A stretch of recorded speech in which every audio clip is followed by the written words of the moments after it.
Ayan ang ating pinrito guys. Pampano guys. Tatawag po natin yan sa gugulayan po natin.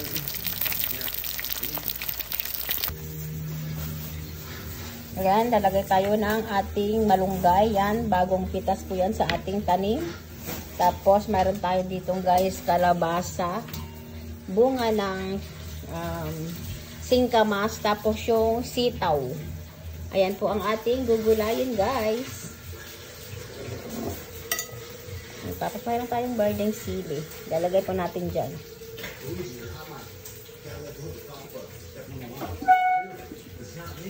Ayan po guys, nagpakulo na tayo dito ng lagyan natin tubig. Ayan.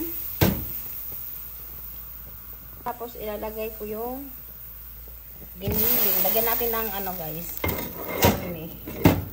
Na giniling. Ayan.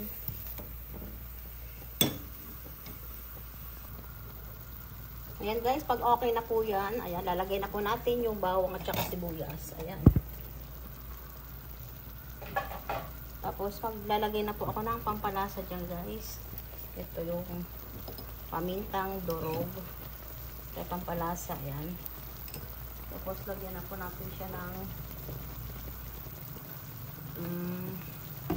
pampalasa niya din, guys. Yung patis. Depende na po sa inyo, guys, kung ano ilalagay nyo doon. Patis or asin or bagoong. Ayan, halo-haloin po natin siya. Ayan po guys, ilalagay na po natin yung gulay na sandamak na gulay. Ayan. Ibubuhos natin lahat to guys. Ayan na po guys, okay na po yung gulay po natin. Ayan, lalagay tayo ng malunggay.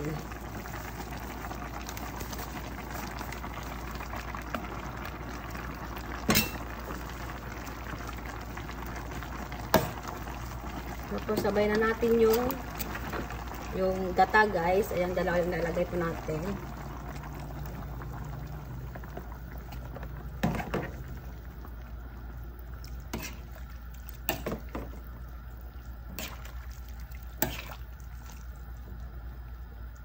Na po guys, ang ating ginataang gulay. Ayan, huwag na po kayo magtaka kung madami pong sabaw kasi ang dami pong kakain dyan guys.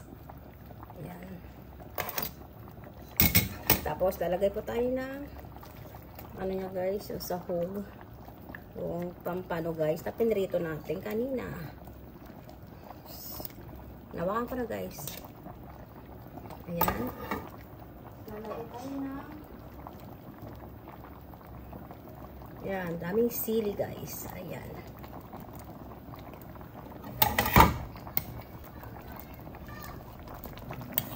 Ayan po guys, ready to serve na po ang ating ulam. Ayan, thank you guys for watching. Just like, share, and subscribe.